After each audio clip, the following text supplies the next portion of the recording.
Que tal, saudos? O coronavirus xa chegou a Pontevedra. Ampliamos de contado. Isto é Pontevedras 10. Comezamos.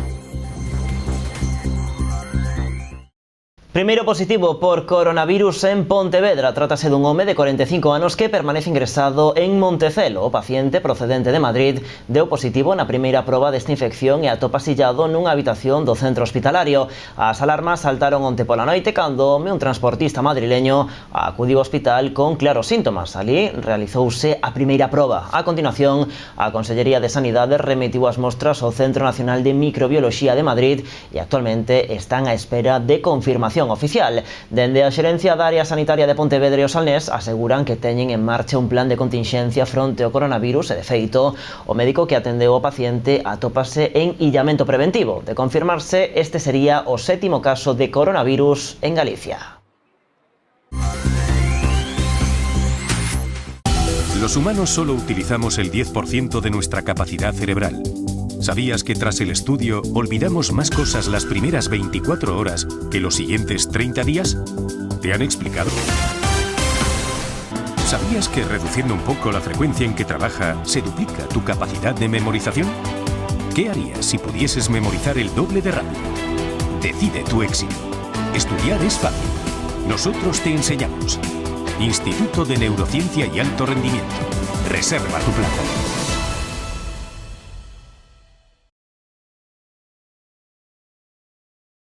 O presidente da Xunta participou esta mañá en Pontevedra nun almorzo informativo coa cidadanía. No acto, Alberto Núñez Feijóo fixo un balance dos últimos 11 anos á fronte do goberno galego e recordou os compromisos que ten actualmente a Xunta coa cidade do Lérez.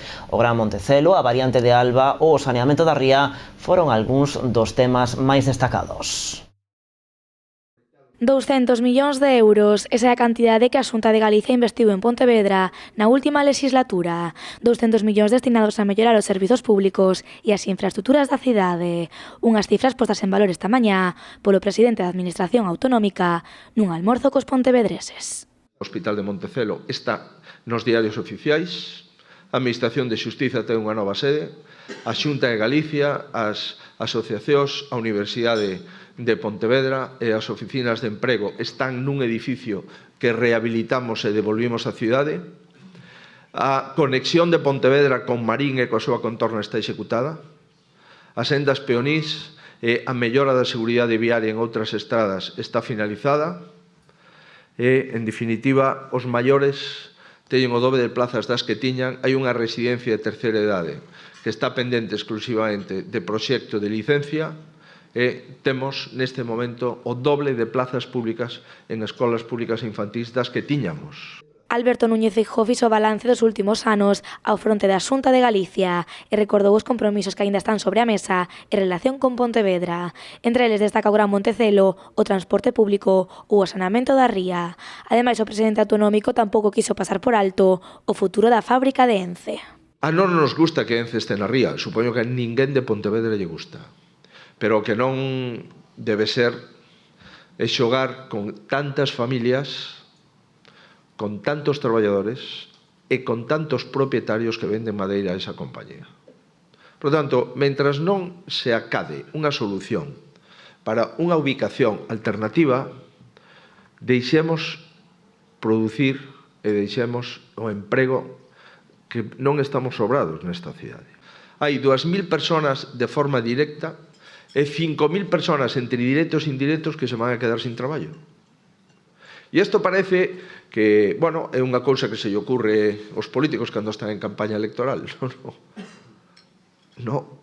Se non o solucionamos agora, está claro que a acta de función, o único que lle falta é poñer a data exacta. E eu e os meus compañeiros decimos sempre que xogar co futuro de Ence é xogar con boa parte do futuro de Pontevedra. En materia de infraestructuras, o presidente da Xunta fixo un chamamento ao Concello de Pontevedra. Feijóo pediu ao Goberno Municipal que presente un novo trazado da variante de Alba, o cal estea acordado cos veciños. E novo capítulo nas obras do campo de fútbol de Ponte Sampaio. O Goberno Municipal informou esta mañá dun novo retraso neses traballos. A causa, segundo Anabel Gulías, afecta á zona dos vestiarios.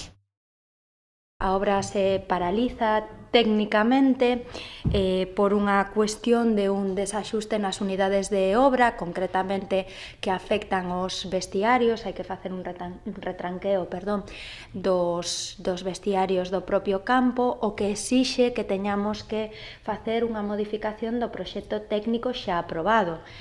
Até que non aprobemos esa modificación do proxecto, non podemos continuar coas obras. Estamos falando dunha aprobación que pode ser de días.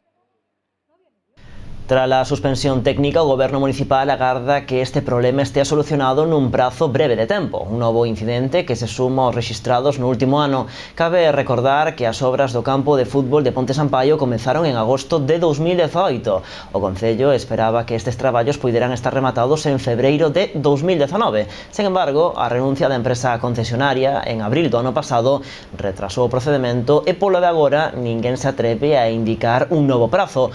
O custo da obra supera o 1 millón de euros.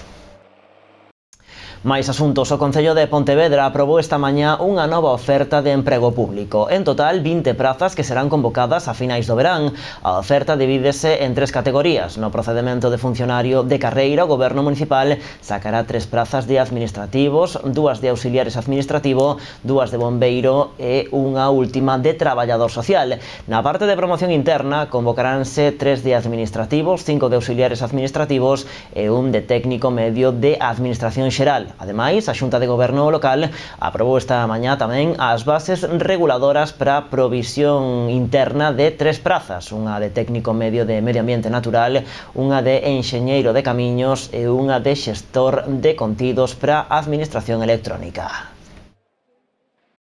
E o Concello de Pontevedra vai modificar o proxecto do skatepark da cidade. Os populares pediron hoxe no pleno que se adaptasen as futuras instalacións á nova normativa de competición, unha solicitude que, tras a emenda presentada polo PSOE, foi aprobada por maioría.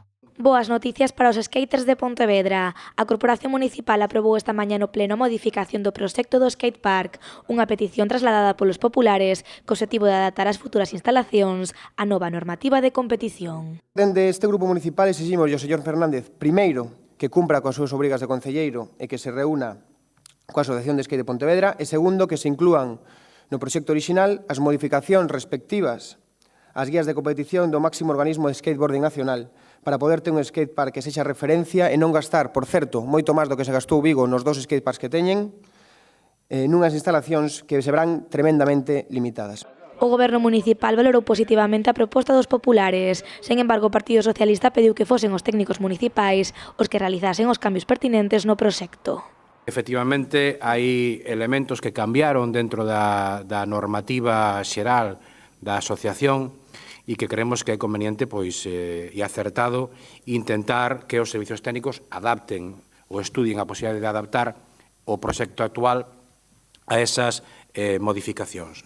No pleno celebrado esta mañá, os populares pediron tamén o arranxo integral do Parque O Miradoiro de Monteporreiro, unha moción que non foi aprobada e que foi recibida así polo alcalde. Porque eso é facer demagoxia, sabe? Entón a mí me molesta que a xente faga demagoxia, porque eu creo que a profesión política hai que reivindicala e hai que dignificar. E cando se fai demagoxia e se dicen mentiras, eso non é procedente.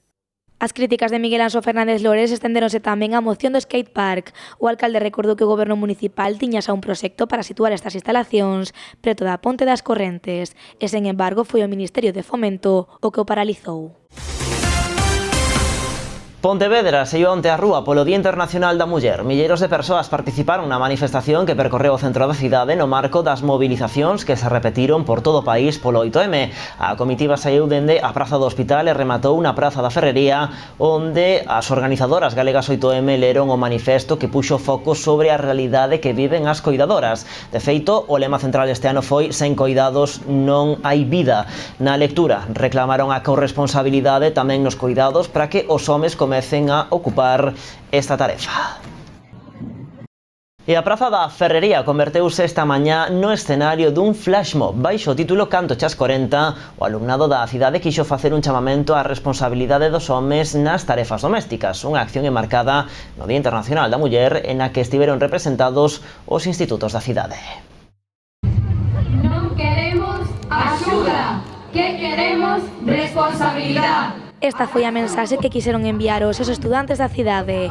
Baixo a interpretación deste flash mob, todos eles denunciaron hoxe a sobrecarga familiar das mulleres e fixeron un chamamento á corresponsabilidade. É a palabra que utilizamos, corresponsabilidade. É necesario que nos fagamos corresponsables de todas estas tarefas do fogar, de cuidados dos nosos nenos, das nosas nenas, dos nosos maiores. É necesaria esa corresponsabilidade, senón non sei que facemos. Os alumnos e alumnas da cidade converteronse así nos protagonistas desta reivindicación, unha acción enmarcada no 8M, en a que todos eles lle cantaron as 40 ao machismo e á desigualdade. O flash mob, que se chama Hoxe canto chas 40, representa como as mulleres carganos todos os cuidados da casa, dos nenos e todo, e iso non está visibilizado o traballo que facemos. Queremos un trato igualitario, queremos que todos participen, porque igual que eu son maior, vou ser maior, pódeme cuidar o meu marido, pódeme cuidar o meu irmá, como a miña irmá ou a miña muller, se teño muller. O sea, é un traballo que pode facer calquera, o caso é facelo. Non é algo otorgado simplemente por o sexo. Obter responsabilidades, como nós temos responsabilidades co eso, entón eles tamén ten que responsabilizarse dos seus fillos. Este flash mob, organizado polo Consello da Muller Nova, non foi a única acción levada a cabo esta mañá na Praza da Ferraría. O alumnado interpretou tamén a obra teatral Sororidade e púsolle voz ao tema de SES Non son fada e a canción de Rosalén de La Puerta Violeta. Dibujé una puerta violeta en la pared y al entrar me liberé cómo se despliega la vela de un barco. Así poñemos o punto final o tempo das noticias aquí en Canal Rías Baixas. Xa saben que continúa a información en canalriasbaixas.com e tamén nas nosas redes sociais, no Facebook, no Twitter e na nosa canle de YouTube. Vémonos mañá con máis cousas. Pasemos noite, adeus.